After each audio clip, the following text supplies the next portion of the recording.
한국을 빛낸 100명의 위인들 제4화 박혁거세. 박혁거세는 신라를 세운 임금이다.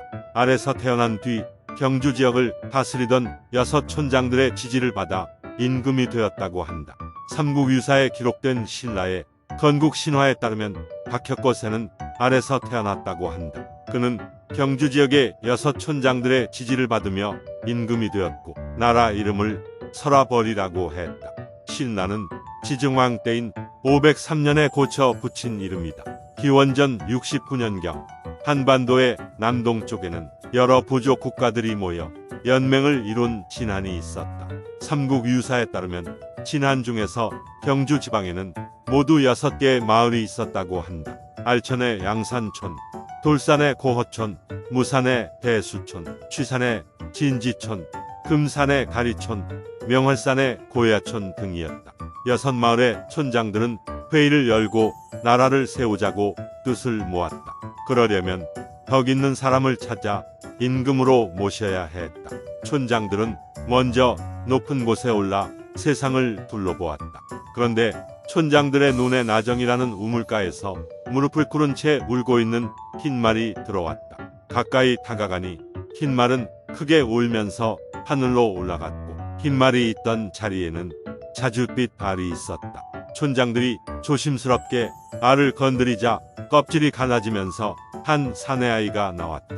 촌장들은 하늘에서 임금을 보내주었다고 생각하고 사내아이의 이름을 혁거세라고 지었다. 혁거세란 세상을 밝게 한다는 뜻이다.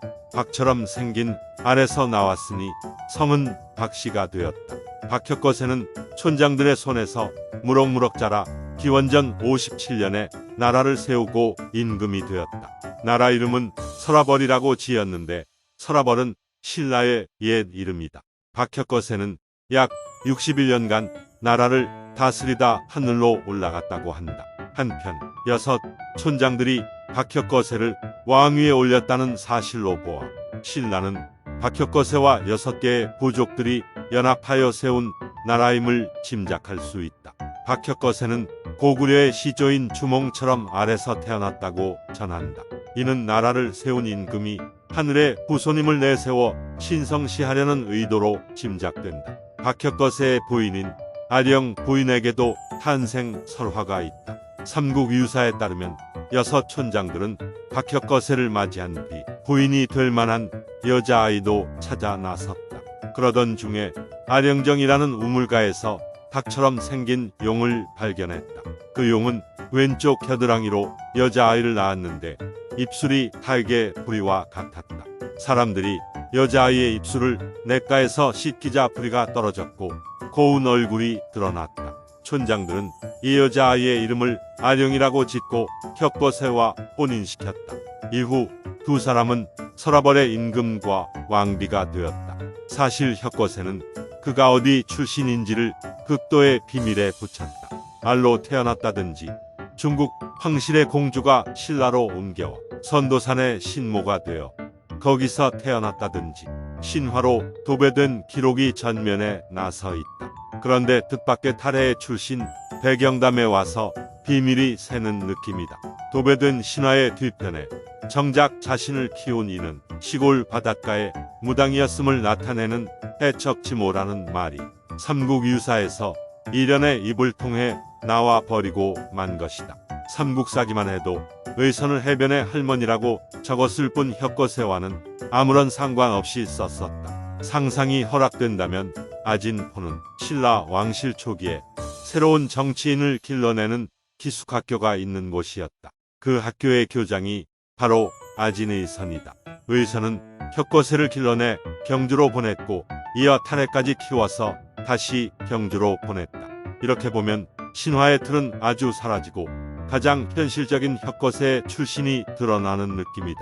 혁거세의 탄생이 너무나 극적이기에 우리는 흔히 거기서 그의 이야기를 끝내고 만다. 그러나 그는 신라의 왕이 되어 61년간이나 다스렸다. 그동안 어떤 정치를 펼치던 왕이었을까? 다만 혁거세의 일생을 그린 삼국사기의 분량은 원문으로 따져 7쪽에 지나지 않는다. 10년의 일들이 평균 한쪽으로 요약된 꼴이다.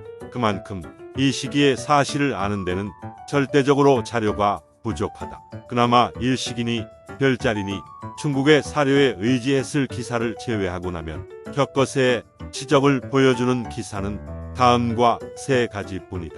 첫째, 격거세 왕 30년에 낭낭의 침범을 물리침. 낭낭군은 밤에도 문을 걸어 잠그지 않고 노적가리가 들을 덮고 있는 것을 보고 이 사람들은 서로 훔치지 않으니 도의가 있는 나라라 하고 물러났다. 왕으로서 잘 다스린 격거세의 면모가 엿보인다.